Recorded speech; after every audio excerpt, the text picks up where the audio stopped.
सरकारको एउटा कृषि मल उद्योग खोल्ने भनेर आउनुपर्ने हो ऋण लिएर। अहिले समाचार छ मानो रोपेर मुरी फलाउने बेला कृषि मलको अभाव भनेर। यस्तो किन हुन्छ? 65,000 टन युरिया मल आवश्यक हुने तर गोदाममा 6,000 टन मात्र छ। कृषि मन्त्री र कृषि विकास मन्त्रालयको औचित्यमाथि प्रश्न उठेको छ। 2-4 वर्षको कृषि मल अनुदानले नेपालको कृषि मल कारखाना नै खुल्थ्यो। नेपालको बिजुलीले मल उत्पादन नहुने, महँगो हुने, तर भारतबाट गोरखपुरदेखि ग्यास किनेर नवलपरासीमा मल उद्योग खोल्ने कृषि मन्त्रीज्यूले विनियोजन विधेयकमा जवाफको क्रममा भन्नुभयो। यसले नेपाललाई आत्मनिर्भर बनाउँदैन। यस्तो परनिर्भर योजना राख्ने साहस कृषि मन्त्रीसँग कसरी उठ्यो? विदेशी सामानको पक्ष लिने जो कोही पनि विदेशी एजेन्ट हुनेछ। यसबारे यो ऋण लिएर गर्ने काममा प्रस्ताव आउनुपर्ने हो, कमसेकम एउटा कृषि मल खोल्ने भनेर। त्यसैले हामीले यो ऋण किन लिने प्रस्तावनामै फेर्नुपर्छ। प्रस्तावनामा राख्नुपर्ने अमेरिकी सैन्य गठबन्धनमा संलग्न हुनुपर्ने र नेपालीलाई बन्दुक बोकाइने एमसीसी सम्झौता खारेज गर्न। ऋण लिने हो भने खारेज गर्ने पनि त हुनु पर्यो नि, अर्काको देशको लागि बन्दुक बोक्ने। त्यसपछि राष्ट्र ऋण उठाउन त्यसकारण वाञ्छनीय भयो भनेर यहाँ आउनु पर्यो। र अर्को यो दफा 2 मा यो जुन एउटा प्रस्ताव यति ऋण लिने भनेर आएको छ 2 खर्ब 25 अर्ब, त्यसले देशलाई कर्पोरेटहरूबाट मुक्त बनाउन ऋण लिने। नत्र त केही कर्पोरेट भनेको ठुल्ठुला खरबपट्टि अरबपट्टिहरू यहाँ हामीले देखिरहेका छौँ। 10 जना रहेछ नेपालको सबभन्दा धनी मान्छे, तर अर्थमन्त्रीज्यूले ती धनी मान्छेको नाम सार्वजनिक भयो, कर कति धनीहरूले तिर्नुभयो त्यो अहिलेसम्म बोल्नु भएको छैन। त्यसकारण कर्पोरेट बजेट भनेको यही हो। धनीहरूको नाम आउँछ, कर तिरेको आउँदैन। कर्पोरेट बजेटमा त्यही हो, गरिबसँग कर उठाउँछ। कर्पोरेट भनेकै ठुल्ठुला खरबपट्टिहरूको हो, उनीहरूले नै सरकार चलाउने हो। अहिले त्यही भइरहेको छ। त्यसपछि यसमा दफा 2 मा थप्नुपर्ने गत वर्ष अब ऋण लिएपछि त बजार भाउ बढ्छ। अब सरकारले भन्नु पर्यो गत वर्षको बजार मूल्य भन्दा चालु वर्षको सोही दिनको बजार मूल्य बढ्न दिने छैन। कमसेकम गत वर्षको बजार मूल्यमा कायम हुनु पर्यो। यस सम्बन्धी सार्वजनिक सूचना जारी हुनु पर्यो। राज्यलाई जनताको नैतिक र इमान्दार प्रतिनिधि बनाइने छ भनेर कसम पनि खानु पर्यो नि। ऋण मात्र लिएर भएन, कर्पोरेटहरूसँग ऋण लिने अनि सर्वसाधारण जनताको टाउकोमा मकै फुट्ने काम हुनु भएन। हिजोको सरकारले गरेको अनि मैले किन नगर्ने भन्न पाउनुहुन्न अर्थमन्त्रीज्यूले। अर्थतन्त्रलाई निजी बैंकका ठुल्ठुला लगानीकर्ता, सञ्चालक, ठुला सेयर कारोबारी र ठुला उद्योगी व्यापारी तथा मुठीभरका आर्थिक कर्पोरेटहरूको कब्जाबाट बाहिर राख्नुपर्छ। र मैले अघि पनि अलिकति उल्लेख गरेँ 6 जना ठुला आर्थिक सञ्चालक, ठुला आर्थिक माफिया र 10-12 जना आर्थिक अपराधीले जुनसुकै सरकारलाई सञ्चालन गर्दै आएको भनेर बाहिर आएको छ। यसलाई अन्त्य गरिने छ भनेर एउटा दफा लेखौ न, अनि ऋण लिएको अर्थ लाग्छ। त्यसपछि दफा 3 थप्नुपर्छ। राष्ट्र ऋणको उपयोग एमसीसी सम्झौता खारेज र कोभिड-19 नियन्त्रण एवं कृषि उत्पादनमा आत्मनिर्भर हुने गरी विनियोजन गरिएको अनुसूची संलग्न हुनेछ भनेर लेख्नु पर्यो नि। ऋण चाहिँ लिने, ऋण उठाउने 2 खर्ब 25 अर्ब त्यो के को लागि भनेर अनुसूची एउटा हुनु पर्यो यही विधेयकमा, त्यो थपौँ। र त्यसपछि 40 अर्ब मासिक दायित्व छ हाम्रो, 15 अर्ब मात्र हामीले भन्सारबाट उठाउने भन्ने अर्थमन्त्रीले भन्नुभयो। केही अर्ब आन्तरिक राजस्वबाट उठ्ने। र यसो हुनुको कारण के हो भन्दाखेरि ऋणको दुरुपयोग हो। धेरै ऋण लियौँ हामीले, तर हाम्रो आन्तरिक उत्पादन बढेन अनि भन्सारबाटमा निर्भर हुनु पर्यो बजेट। नेपालीको विदेशमा सम्पत्ति राख्न नपाउने र सम्पत्तिको सीमाङ्कन गर्ने व्यवस्था भयो भने सरकारलाई सजिलो हुन्छ। र मैले अघि पनि भने सबभन्दा धनीहरूले कर कति तिर्नु भएको छ त्यो आउनु पर्यो। पञ्चायतको बेला विदेशी मित्रहरूबाट कारखाना सहयोग प्राप्त भयो, किन? अहिलेको सरकारले सोच्नु पर्यो। अहिले किन त्यस बेला प्राप्त भयो भन्दाखेरि त्यस बेला प्राप्त सहयोग चाहिँ सेवामूलक थियो, नाफामूलक थिएन। अहिले चाहिँ नाफा भनेर कर भनेर सरकार गएको हुनाले अहिले कुनै देशले सहयोग दिँदैन। त्यसकारण सरकार इमान्दार हुनुपर्छ विदेशीको विश्वास प्राप्त गर्न। भृकुटी काज कारखाना 2 अर्बको 2-4 करोडमा बेचिदिनु भयो तपाईँहरू कक्कले, त्यसैले सहयोग नआएको हो। त्यसको आत्मालोचना गरेर जनतासँग माफी माग्नुपर्छ अनि विदेशीले थप सहयोग दिनेछ। धन्यवाद।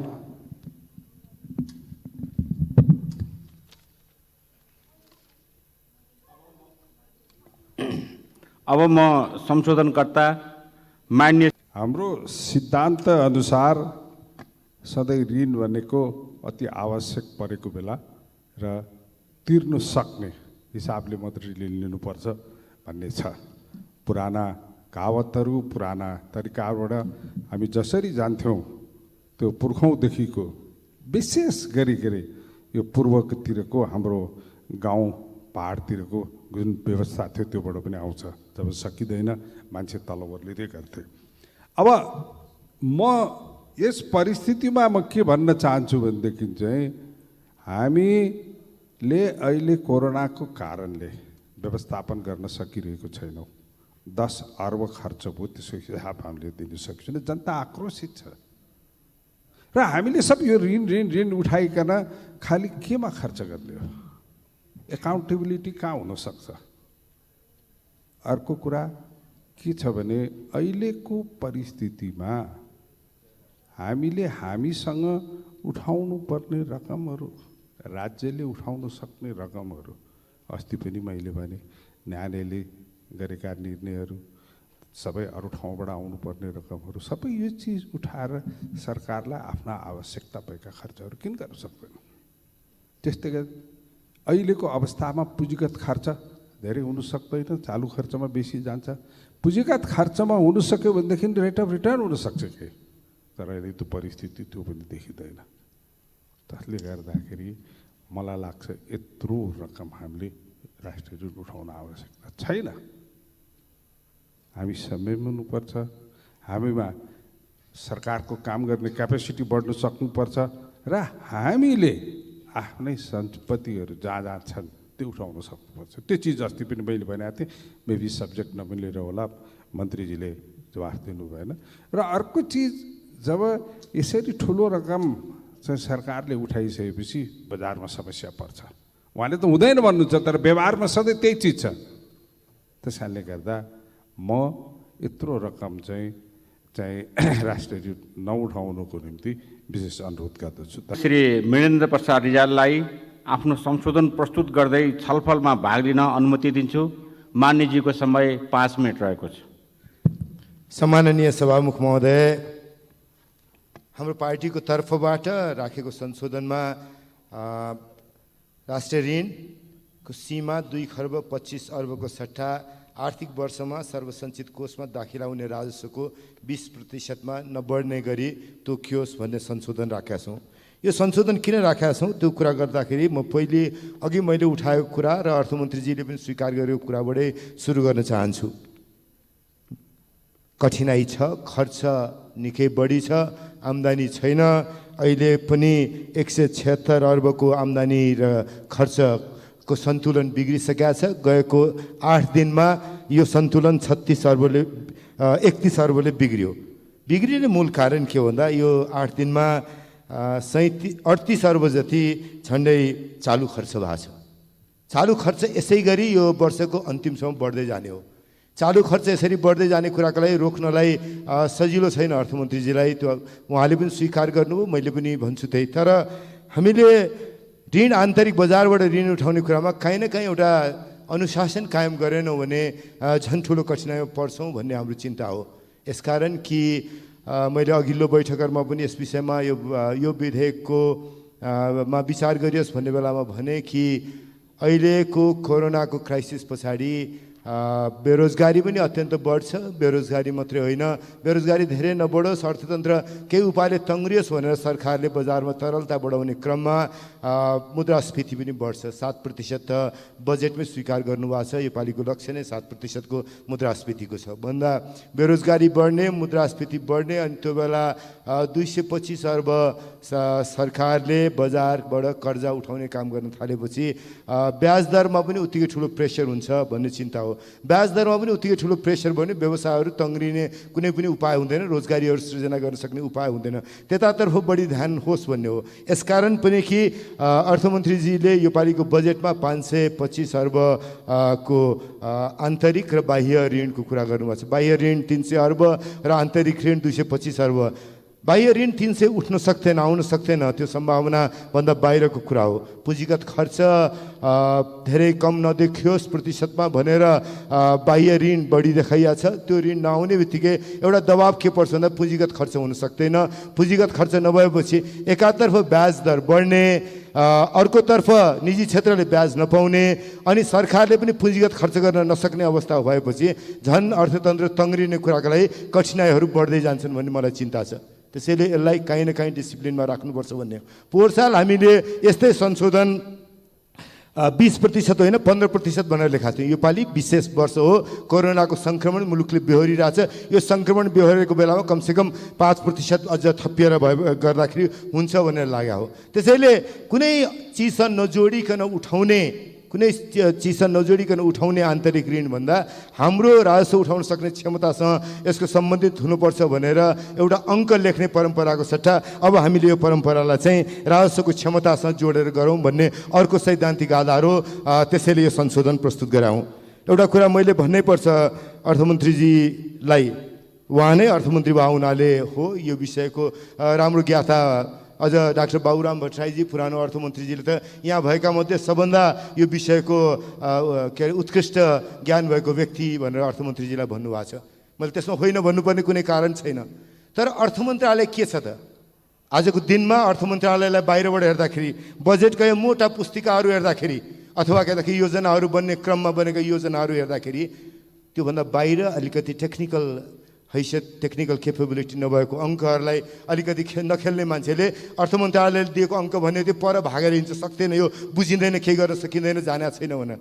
त्यति मात्रै होइन, अर्थमन्त्री भएकै कतिपय मानिसहरूले पनि त्यतातर्फ कहिले पनि हात अगाडि बढाउनु भएन, अर्थ मन्त्रालय कसरी चलाउनु भयो, राम्रैसँग चलाउनु भयो होला भन्ने पनि कुरा आएको छ। त्यसमा मैले कन्टेस्ट गर्दिनँ। तर आजको दिन यस्तो भएको छ कि अर्थ मन्त्रालय जति जिम्मेवारी हो त्यो पुरा नगरिकन ठ्याक्कै एउटा अङ्क राखिदिएर स्प्रेडसिटमा खेलेपछि बजेट बन्छ भन्न थाल्यो। स्प्रेडसिटमा खेलेर बजेट बन्दैन। स्प्रेडसिटमा खेलेर बजेट बन्ने भएको जसले पनि बजेट बनाउन सक्थ्यो। किन यत्रो ठुलो अर्थ मन्त्रालयको मेहनत चाहिन्थ्यो? अहिले आयातबाट आउने मूल्य अभिवृद्धि कर पनि, देशैभित्रको मूल्य अभिवृद्धि कर पनि उत्तिकै प्रतिशतले बढ्छ भन्दाखेरि अर्थ मन्त्रालय भएन। त्यो खालि अङ्क राख्ने एउटा मिसिन मात्रै भयो। एउटा मिसिन खोजेको होइन अर्थ मन्त्रालय। यसरी अर्थ मन्त्रालय चलाउन पाइँदैन। अर्थमन्त्रीजी तपाईँले बुझ्नुहुन्छ, त्यसैले यो अवसरलाई प्रयोग गर्नुहोस्। अर्थ मन्त्रालय यसरी जनताप्रति निरपेक्ष रूपमा अनुत्तरदायी भएर चल्न सक्थेन, त्यसलाई बन्द गर्नुपर्छ। त्यो हो। तपाईँप्रति आजको दिनमा कसैले ईर्ष्या गर्दैन।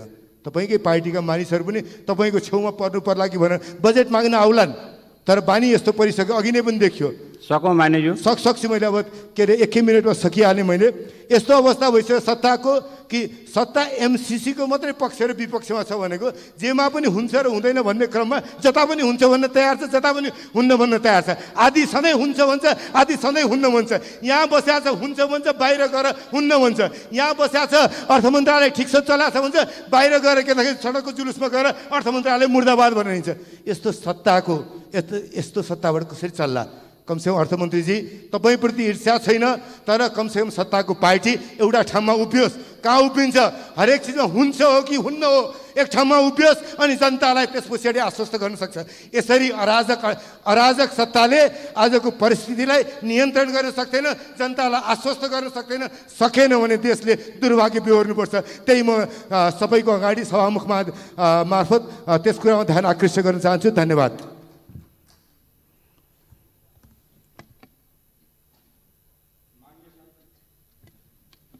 मान्य सदस्यहरू, उक्त छलफलमा बोल्न चाहनुहुने मान्य सदस्यहरूको लागि 3 मिनटको समय निर्धारण गरेको छु। उक्त छलफलमा बोल्न चाहनुहुने मान्य सदस्यहरूले आफ्नो नाम सजिलोको लागि सभामुखको ड्याससँगै बसेका कर्मचारीहरूलाई उपलब्ध गराइदिन हुन अनुरोध गर्दछु। निर्धारित समयभित्र मान्य सदस्यहरूले आफ्नो भनाइ सक्नु पर्नेछ। सर्वप्रथम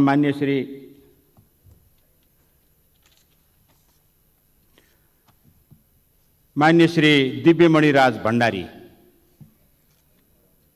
सम्मान्य सभामुख महोदय,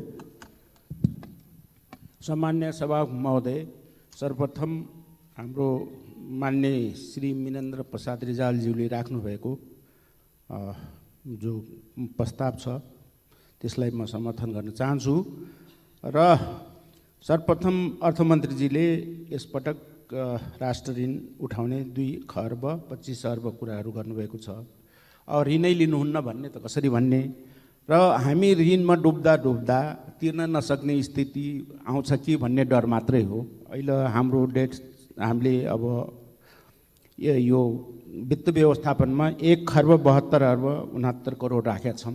यो करिब 11.7% हो। तर भोलि गर्दा गर्दा पाकिस्तानको जस्तै स्थिति आउला। आज तिनीहरूको वित्त व्यवस्थापनमा 50%, टोटल बजेटको 50% गर्नुपर्छ। उनीहरू त्यति परेशान छन्। त्यस्तै नहोस् भन्ने हाम्रो चिन्ता मात्रै हो।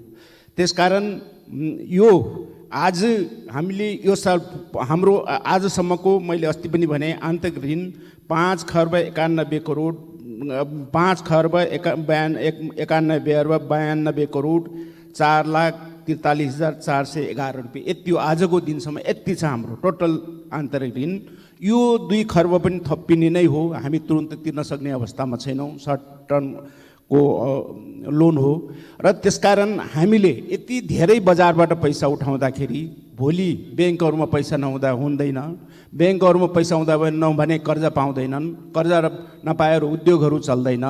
त्यति मात्रै हुँदैन र जब ब्याङ्कहरूले पैसा पाउँदैनन् र उनीहरूले ब्याजहरूमा बढाउन लाग्छन्, कर्जाको ब्याज पनि बढाउँछन् र उसको ब्याज डिपोजिट पनि ब्याज बढाउँछन् र त्यो डिपोजिटको ब्याज बढ्यो भने त्यसले अर्को कहाँ हान्छ भने सेयर बजारमा हान्छ। फेरि जब डिपोजिटको ब्याज बढ्छ तब के छ भने मान्छेहरूले ब्याङ्क डिपोजिट गर्नतिर जान्छन्, सेयर किन्न छोड्छन्। त्यसकारण त्यहाँ पनि अर्को मार त्यहाँ पनि पर्छ। त्यसकारण यसले ठुलो फेरि हान्छ यसले। त्यसकारण मैले यो हाम्रो यो ऋण जो आन्तरिक ऋण छ यसै पनि करिब 6 खर्ब छ। त्यसलाई पनि अझ यत्रो थपिँदाखेरि धेरै नराम्रो अवस्थामा जान्छ कि भन्ने हामी सबैलाई चिन्ता हो। र एउटा सिद्धान्त पनि 5% को भन्दा कम हुने जो हाम्रो सिद्धान्त छ त्यो त्यसले पनि हामीले नेपाली काङ्ग्रेसकोमा एउटा रामशरण महतको अध्यक्षतामा गठन गरेका थियौँ। हाम्रो डाक्टर साहबहरू सबै हुनुहुन्थ्यो। त्यसमा पनि हामीले 1 खर्ब 50 अर्बको बराबर हुनुपर्ने हामीहरूले त्यसमा लेखेका थियौँ र 5% भन्दा कमको कुरा गर्ने हो भने पनि 1 खर्ब 80 अर्ब बराबरको हुनुपर्ने हो र यो 2 खर्ब 25 अर्बको छ।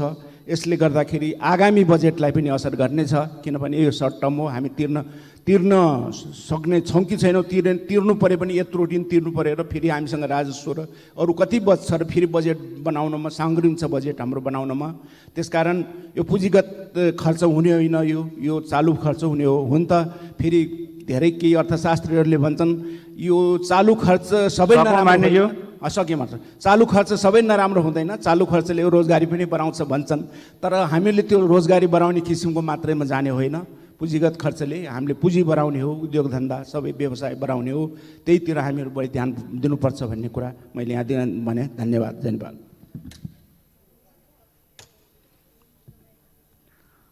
मान्य श्री शेरबहादुर तामाङ र यसपछि मान्य श्री सूर्यप्रसाद पाठक।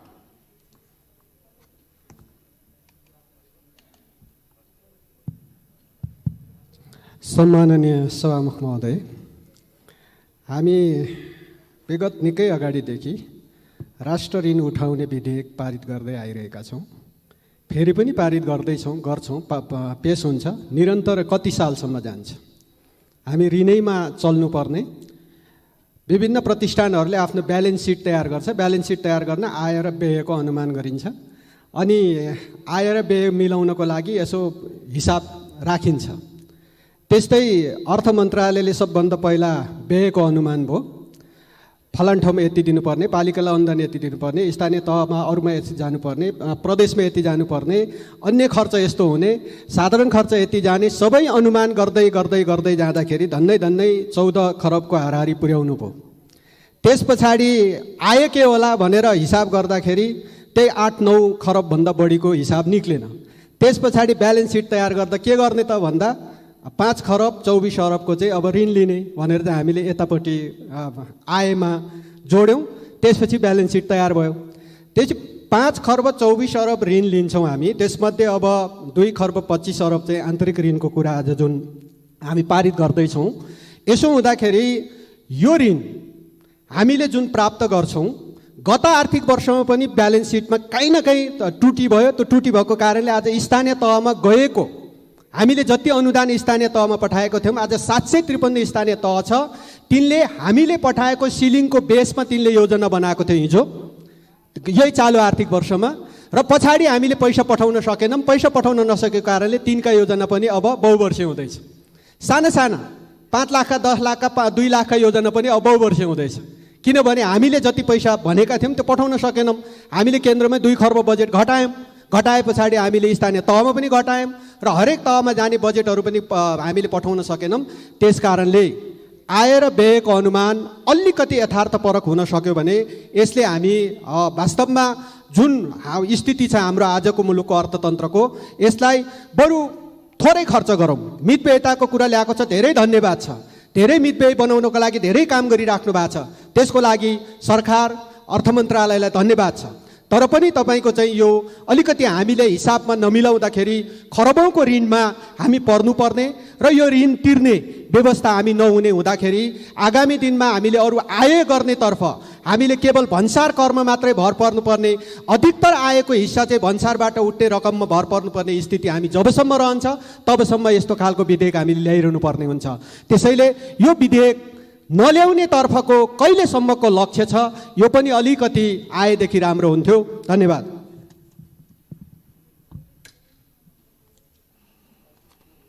मान्य श्री सूर्यप्रसाद पाठक र यसपछि मान्य श्री सञ्जय कुमार गौतम। सम्माननीय सभामुख महोदय, हामीले कुनै नौलो प्रस्ताव अचम्मको प्रस्तावमा छलफल गरिरहेका छैनौँ। यो राष्ट्र ऋण उठाउने विधेयकमा छलफल गरेका छौँ। हामी सबै बुझ्छौँ, सबै देशले अथवा अधिकांश देशहरूले आफ्नो बजेट निर्माण गर्दा 100% प्रफिट ब्यालेन्स सिटमा गरेका हुँदैन, ऋण लिएका हुन्छन्। सबभन्दा ठुलो औद्योगिक देश भन्ने जापान जस्तो देशमा पनि 32.5% त्यो चाहिँ ऋणबाट कभरेज गर्ने हिसाबले लिएर आएको हुन्छ। त्यस कारण बडा अनौठो ढङ्गले यो विषयवस्तु हो कि भन्ने हिसाबले प्रस्तुत हुनु आवश्यक छ जस्तो मलाई चाहिँ लागेन।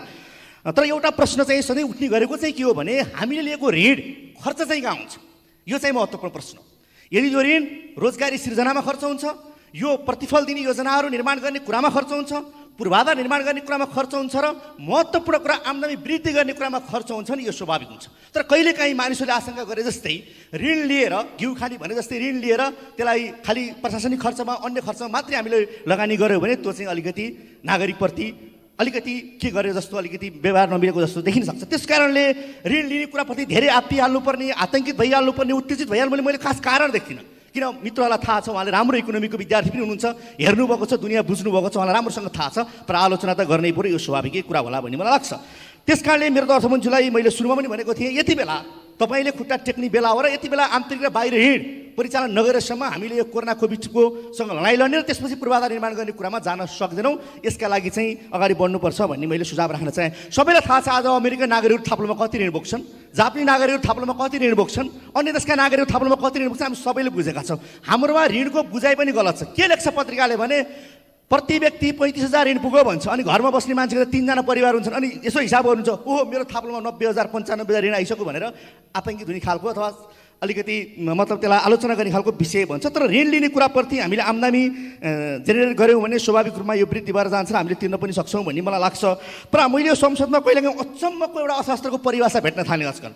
चाहिँ के भनिन्छ भने सरकार पूर्वाधार निर्माण गर, सरकार रोजगार सिर्जना गर, सरकार कृषिमा लगानी वृद्धि गर, सरकार शिक्षामा व्यापक बजेट बढाई, सरकार आम मान्छेलाई जागिर दे, कोरोना टेस्ट पिसिआर अमेरिकाले कति लेभलमा गर्छ, जापानले कति लेभलमा गर्छ, बेलायतले कति लेभलमा, त्यो छोड्दे, तर तैँले सबैको पिसिआर टेस्ट गर, सबै काम तैँले गर, तर 2टा काम तैँले पटक्कै नगर। एउटा ऋण पनि नउठाई, उठाए पनि थोरै मात्रामा उठाई, राजस्व पनि नउठाई, राजस्व वृद्धि पनि नगर, राजस्वको दायरा पनि फराकिलो नबनाई। यो गजबको अर्थशास्त्रले दुनियाँमा कहाँ चाहिँ काम गर्छ होला? मलाई लाग्छ यस्तो अर्थशास्त्रले काम गर्यो भने यो अर्थशास्त्रको वकालत गर्ने साथीले नोबेल पुरस्कार चाहिँ साँच्चै पाउनुहुन्छ। मेरो चाहिँ शुभकामना छ। यति भन्दै बिदा हुन्छु। धन्यवाद।